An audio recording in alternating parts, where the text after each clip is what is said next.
హైదరాబాద్లో అర్ధరాత్రైన గణేష్ నిమజ్జనాలు కొనసాగాయి. నగర నలుమూలల నుంచి గణపతులు తరలి వస్తున్నారు. ట్యాంక్ బండ్ పరిసరాలు కోలాహలంగా కనిపిస్తున్నాయి. డప్పు చప్పుళ్లు, డీజే పాటలు, యువతుల కేరింతల నడుమ గణపతి గంగమ్మ ఒడికి చేరుతున్నాడు. భక్తుల భారీగా తరలి రావడంతో ట్యాంక్ బండ్ పరిసరాలన్నీ కూడా సందడిగా మారాయి. దీనికి సంబంధించిన మరింత సమాచారాన్ని మా ప్రతినిధి పాపన్ అందిస్తారు.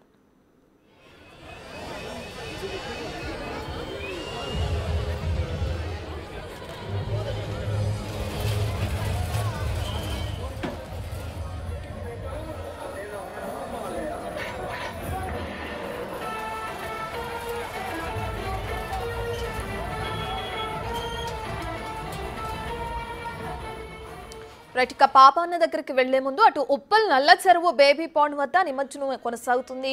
ఎలాంటి అవాంఛనీయ ఘటనలు కూడా జరగకుండా అధికారులు ఏర్పాట్లు చేశారు. ఇక భాగ్యనగర్ ఉత్సవ కమిటీ ఆధ్వర్యంలో స్వాగతం పలుకుతూ భక్తులకు అలరించే కార్యక్రమాలను కూడా చేపట్టారు.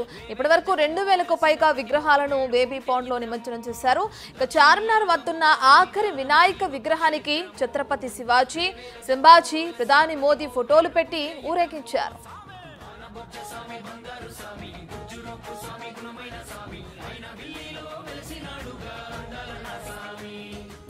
నిజాంపేట్ రోడ్లోని ప్రశాంత్ నగర్లో నిమజ్జనోత్సవాలు ఘనంగా జరిగాయి. చిన్న పెద్ద తేడా లేకుండా ఉత్సాహంగా ఊరేగింపులో పాల్గొన్నారు.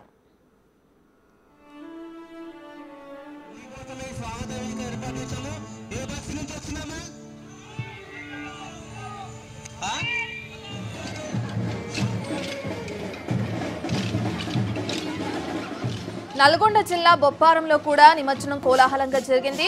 శ్రీ శ్రీ శ్రీ గణేష్ యూత్ ఆధ్వర్యంలో సిడతలు వాయిస్తూ ప్రత్యేకంగా వినాయకుడిని గంగమ్మ ఒడికి సాగనంపారు. గణేష్ శోభాయాత్ర ఆద్యంతం ఆకట్టుకునేలా సాగింది. చిన్న పెద్ద భక్తి పారవస్యంలో మునిగి తేలారు. గణపతి బప్ప మోరియా నినాదాలు హోరెత్తాయి.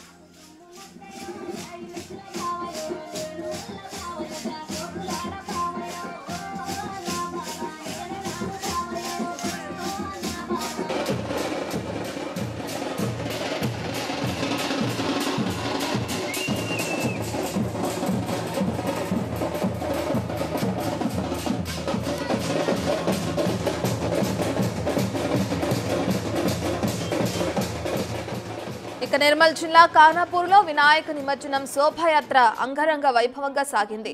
ఎమ్మెల్యే బొజ్జు పటేల్ గణపతికి ప్రత్యేక పూజలు నిర్వహించారు.